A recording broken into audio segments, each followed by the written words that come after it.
Once upon a time, there have been great warriors and deliverers God had always sent to his children whenever they are in bondage. He was born with 7 locks of hair and were forbidden to be shaved because he was a Nazarite. His name is Samson. The story of Samson is drawn from the book of Judges from chapter 13 to 16. The Israelites sinned against the Lord again, and he let the Philistines rule them for 40 years. At that time, there was a man named Manoah from the town of Zorah. He was a member of the tribe of Dan. His wife had never been able to have children. The Lord's angel appeared to her and said, "You've never been able to have children, but you will soon be pregnant and have a son. Be sure not to drink any wine or strong drink, or eat any forbidden food.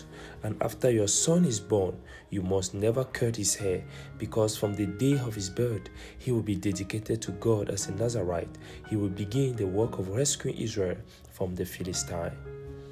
Then the woman went and told her husband, "A man of God has come to me, and he looked as frightening as the angel of God. I didn't ask him where he came from, and he didn't tell me his name. But he didn't tell me that I would become pregnant and have a son. He told me not to drink any wine, nor strong drink, or eat any forbidden food, because the boy is to be dedicated to God as a Nazarite as long as he lives." Then Manoah prayed to the Lord, "Please, Lord, let the man of God that you send come back to us and tell us what we must do for the boy when he is born." God did what Manoah asked, and his angel came back to the woman while she was sitting in the field. Her husband Manoah was not with her. So she ran at once and told him, "Look, the man who came to me the other day has appeared to me again." Manoah got up and followed his wife. He went to the man and asked, "Are you the man who talked to my wife?" "Yes," he answered. Then Manoah said, "Now then, when your words come true, what must the boy do? What kind of life must he live?" The Lord's angel answered, "Your wife must be sure to do everything that I have told her. She must not eat anything that comes from the grapevine. She must not drink any wine or strong wine, or eat any forbidden food. She must do everything that I have told her." Not knowing that it was the Lord's angel, Manoah said to him, "Please, do not go yet. Let us cook a young goat for you." But the angel said, "If I do stay, I will not eat your food. But if you want to prepare it, burn it as an offering to the Lord." Manoah replied, "Tell us your name, so that we can honor you when your words come true." The angel asked, "Why do you want to know my name?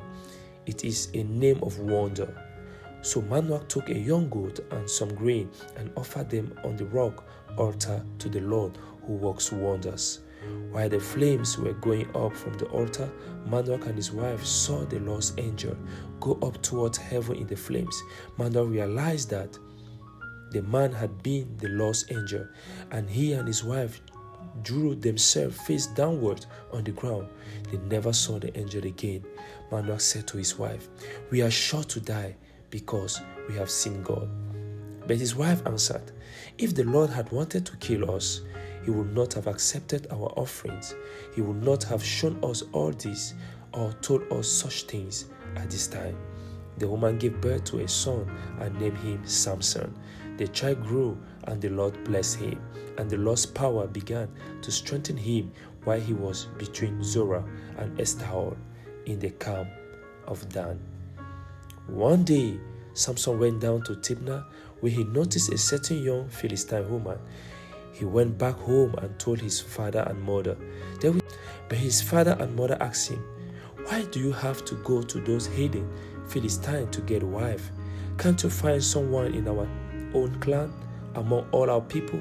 But Samson told his father, "She is the one I want to get for me. I like her."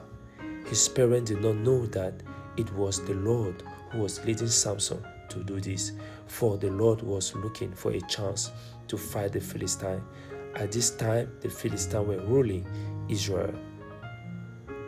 Sometime later, Samson went to visit his wife during the wheat harvest and took her for a young goat. He told her father, I want to go to my wife's room, but he won't let him go in. He told Samson, I really thought that you hated her, so I gave her to your friend, but her young sister is prettier. Anyway, you can have her instead. Samson said, this time I'm not going to be responsible for what I do to the Philistine. So he went and caught 300 foxes. 2 at a time, he tied their tails together and put torches on the knots. Then he set fire to the torches and turned the foxes loose in the Philistine wheat fields. In this way, he burnt up not only the wheat that had been harvested, but also the wheat that was still in the fields. The olive orchards were also burned. When the Philistine asked who had done this, they learned that Samson had done it because his father-in-law, a man from Timnah, had given Samson's wife to a friend of Samson. So the Philistine went and burned the woman to dirt and burned down her father's house. Samson told them, so this is how you act. I swear that I won't stop until I pay you back. He attacked them fearlessly and killed many of them. Then he went and stayed in the cave in the cliff at Etam. The Philistine came and camped in Judah and attacked the town of Lehi. The men of Judah asked them, why are you attacking us? They answered, we came to take Samson prisoner and to treat him as he treated us. So these 3,000 men of Judah went to the cave in the cliff at Etam and said to Samson, don't you know that the Philistines are our rulers? Why have you done to us? He answered, I didn't do them just what they did to me. They told him, we have come here to tie you up so we can hand you over to them. Samson said, give me your word that you won't kill me yourself. All right, they said, we are only going to tie you up and hand you to them. We won't kill you. So they tied him up with 2 new ropes and brought him back to the cliff. When he got to Lehi, the Philistine came running toward him, shouting at him. Suddenly, the power of the Lord made him strong, and he broke the ropes around his arms and hands as if they were burnt thread. Then he found a jawbone of a donkey that had recently died. He reached down and picked it up and killed 1,000 men with it. So Samson sang, with the jawbone of a donkey, I killed 1,000 men. With the jawbone of a donkey, I piled them up in piles. After that, he threw the jawbones away. The place where this happened was named Ramah Lehi. Then Samson became very thirsty, so he called to the Lord and said, you gave me this great victory. Am I now going to die of thirst and be captured by this heathen Philistine? Then God opened a hollow place in the ground there at Lehi, and water came out of it. Samson drank it and began to feel much better. So the spring was named Hakor. It is still there at Lehi. Samson led Israel for 20 years while the Philistines ruled the land. One day Samson went to the Philistine city of Gaza, where he met a prostitute and went to bed with her. The people of Gaza found out that Samson was there, so they surrounded the place and waited for him all night long at the city gate. They were quiet all night, thinking to themselves, we will wait until daybreak and then we will kill him. But Samson stayed in bed until midnight.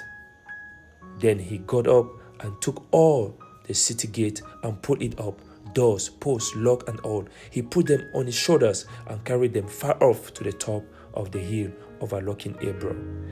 After this, Samson fell in love with a woman named Delilah, who lived in Sorek Valley. The 5 Philistine king went to her and said, trick Samson into telling you why he is so strong and how we can empower him. Tie him up and make him helpless. Each one of us will give you 1,100 pieces of silver. So Delilah said to Samson, please tell me what makes you so strong. If someone wanted to tie you up and make you helpless, how could he do it? Samson answered, if they tie me up with 7 new bound strings that are not dried out, I'll be as weak as anybody else. So the Philistine kings brought Delilah 7 newborn string that were not dry out, and she tied Samson up. She had some men waiting in another room, so she shouted, "Samson, the Philistines are coming!" But he snapped the bowstring just as thread breaks when fire touches it. So they still did not know the secret of his strength. Delilah told Samson, "Look, you've been making a fool of me and not telling me the truth. Please tell me how someone could tie you up." He told her, "If they tie me with new ropes that have never been used, I'll be as weak as anyone else." So Delilah got some new ropes and tied him up. Then she shouted, "Samson, the Philistines are coming." The men were waiting in another room, but he snapped the ropes off his hands like thread. Delilah said to Samson, "You are still making a fool of me and not telling me the truth. Tell me how someone could tie you up." He told her, "If you weave my 7 locks of hair into a loom and make it tied with a pad, I'll be as weak as anyone else." Delilah then lulled him to sleep, took his 7 locks of hair and wove them into the loom. She made it tight with a pad and shouted, "Samson, the Philistines are coming." But he woke up and pulled his hair loose from the loom. So she said to him, "How can you say you love me when you don't mean it? You've made a fool of me 3 times, and you still haven't told me what makes you so strong." She kept on asking him day after day. He got so sick and tired of her bothering him about it that he finally told her the truth.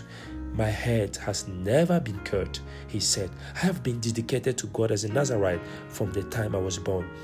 If my hair were cut, I would lose my strength and be as weak as anyone else." When Delilah realized he had told her the truth, she sent a message to the Philistine kings and said, "Come back one more time. He has told me the truth." Then they came and brought the money with them. Delilah lulled Samson to sleep in her lap and then called a man who cut off Samson's 7 locks of hair. Then she began to torment him, for he had lost his strength. Then she shouted, "Samson, the Philistines are coming." He woke up and thought, "I will get loose and go free as always." He didn't know that the Lord had left him. The Philistines captured him and put his eyes out.